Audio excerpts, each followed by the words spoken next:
I've spoken a little bit about God, and I want to speak a little more specifically about Christianity.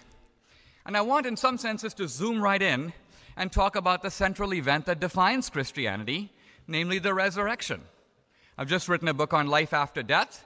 Christianity is unique in all the religions of the world in saying that life after death is not just coming sometime, it's already happened. There's a guy, Christ, he died, he came back. And I want to look for a moment at the resurrection as a historical event. I want to ask, is there actually some evidence for the resurrection? And I want to begin with a few facts that historians agree on. Mainstream historians generally concede that these facts occurred. Now we're going to try to make sense of these facts. So what are the facts? Fact number one, there was a guy named Jesus. He walked on the earth. He preached. He made some enemies. They got a hold of him. They crucified him. Fact number one. Fact number two, a group of Jesus' disciples, after his crucifixion and death, came to the tomb in which Jesus was buried, a tomb with a big stone on it and Roman guards guarding it. And they said, when we got to the tomb, we found the tomb empty. I'm not saying the tomb is empty. I'm saying the disciples claimed to find the tomb empty.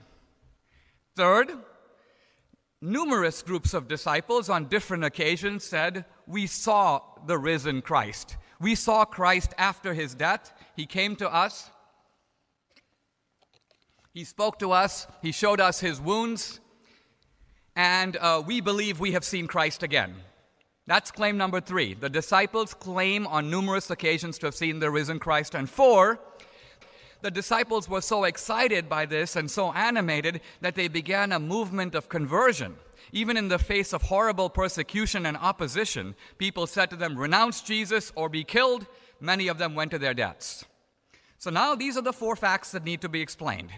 How are they explained? The Jews, for the first couple of centuries after the death of Christ, said the disciples stole the body.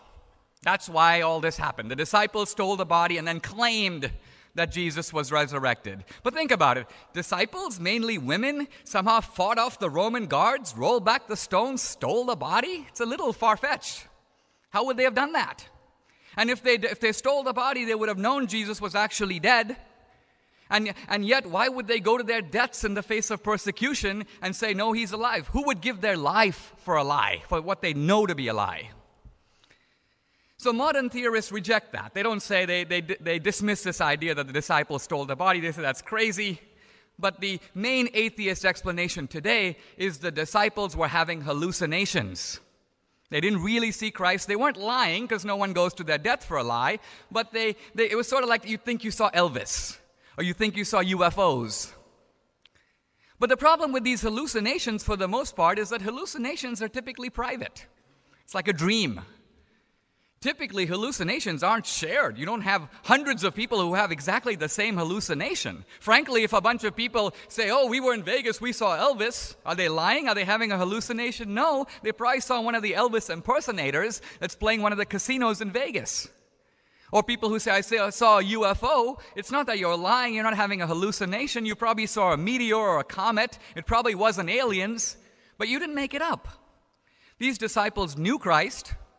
They claimed to have seen him, and they were willing to go to their deaths for what they saw. What's the best explanation for that? Now imagine if the resurrection occurred, that's a fantastic explanation. That would explain why the tomb is empty. That would explain how Jesus came and appeared to them. He really did.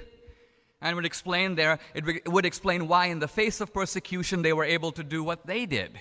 So here's the bottom line. The bottom line is that even when we set aside faith and look at history, there is evidence for God. There is evidence for Christianity. Thank you very much.